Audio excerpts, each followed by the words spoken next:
والسلام عليكم، عدنا لكم من جديد بحلقة جديدة ويوم جديد، وإن شاء الله تمتعون بهاي الحلقة. طبعا اليوم ما فتحنا الباب لقيناه هو مفتوح. اليوم محاضرتي بثلاثة، بس شنو هو الطلاب كلها موجودة هناك وهسه كلها تنتظرني، لأن هسه الساعة بالوحدة. إذا ما أجي أنا ما تبدي المحاضرة، وهسه كلها منتظرني. هسه أحس نفسي أنا شو رئيس وأمشي براحتي هنا، يبتا ما أوصل تبدي المحاضرة، ما أوصل ما تبدي المحاضرة، ونمشي براحتنا. المشكلة خاف ياخذون المحاضرة ويدقون بيها الناقصة. بس ما خوش ولد ما يدقون بيها الناقصة. وهسه جاي ننتظر الباص هنا بالمحطة مالتنا. طبعا ما قلت لكم على صفقة جديد، شني لايك حلو؟ لا، إذا حلو قولوا لنا بالتعليق، وإذا مو حلو هم اكتبوا لنا. طبعا بالنسبة لي أنا ما عجبني كلش ما عجبني، كنت ندمت من صبغته لأن كنت ضايج وصبغته. وهسه يعني حتى لو اريد اصبغه اشكر بعد ما يصبغ. هاي الباب البوليسية طبعا بس بالعطله يفتحونه منا. طبعا اشكركم كلش على تفاعلكم بالقناة، لايكاتكم، تعاليقكم، كل شيء اشكركم عليه. يعني جاي اشوف تفاعل، يعني من اشوف تفاعل لازم طبعا انزل فلوقات، وان شاء الله تدللون. هسه نشوف الطلاب شنو ماخذين محاضرة ولا لا، نطب ونشوف. ان شاء الله ما ماخذين، بس داقين بيها الناقصة ماخذين.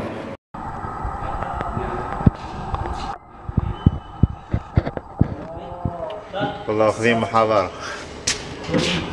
بريفيت بريفيت как дела؟ Арсетни.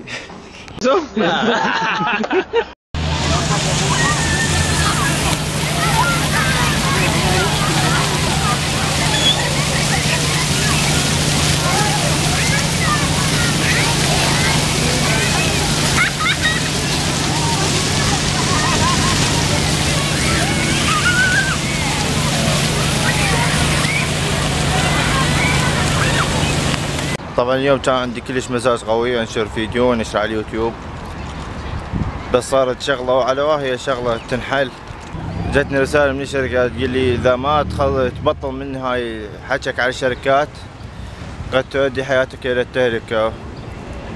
يعني مفهوم الرساله، يعني اذا ما بطل من هاي شغلي يدوني يعني يقتلوني او فد شي، يعني شلون تهديد، رساله تهديد. هسه حسيت انا بانه انا جاي انشر شيء صحيح وشيء يردون الطلاب، بس بعد منه وهيجي راح ابطل نشر على الشركات العراقية، لان هسه انا بروسيا. لو بالعراق يعني عادي انشر، بس انا بروسيا يعني صعبة هنا، يعني حياتي هنا صعبة، وتجيك رسالة تهديد من واحد انت ما تعرفه. طبعا طبيت على هذا الحساب، جالي التهديد من فيسبوك، طبيت على هذا الحساب. يعني شلون مغلق لقيته، يعني شلون تهكر او نسد الحساب. وما شفت هاي الرسالة، يعني انا مقطع الفيديو ما يوصل 300 مشاهدة، يعني شلون شافوا هذا الفيديو ما ادري. اولا انا لا ابن الخضراء، ولا ابوي يشتغل وزير، ولا امي عندها كرسي بالبرلمان، ولا اختي عندها شركات. طبعا احب اوجه رسالة لهذا دز رسالة، اريد اقول لي لا انا سويت تغشف بالعراق، ولا انا نزلت برميل النفط، ولا انا دخلت داعش الموصل. فانت توجه لي رسالة ليش؟ لان انا جاي انصح الطلاب، لان جاي مصلحة الطلاب، يعني ما اعرف شو احكي. طبعا انا لحد الان ما بصدق يعني يجي لي تهديد او شيء. هسه يعني شكل لاصدقائي، شكل لامي، شكل اقولها جالي تهديد لان انا انشر على الشركات لو فد شيء ثاني. شو كله جاي اسوي شيء صحيح يصلح الشعب. يعني اي واحد يحكي هنا الحقيقة ينقتل. لحد الان ما مستوعبه طبعا، والله ما مستوعبه. يعني لا انا مشهور حتى تجيني شو انا كله مشاهداتي ما تعبر 300 مشاهدة، تجي رسالة تهديد ليش؟ يعني هاي اي واحد بالعراق هيك يحكي الحقيقة ينقتل. يعني الى متى يظل الشعب العراقي هيك؟ اي واحد يحكي الحقيقة ينقتل. طبعا هسه تعكر مزاجي كلش، يعني حتى مالي خلق الدراسة كلها، مالي خلق نفسي. يعني شنو انا وتجيني رسالة تهديد؟ وانا منو؟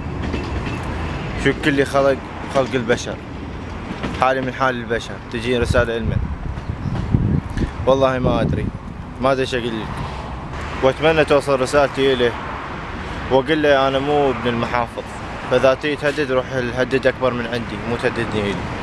طبعا لهنا وانهي هاي الحلقه مالتي، وراح افكر راح استمر بالقناه لو لا. اذا ان شاء الله شفت تفاعل بهذا الفيديو ان شاء الله استمر، واذا ما شفت تفاعل يعني راح اقطع. ولهنا اقول لكم مع السلامه.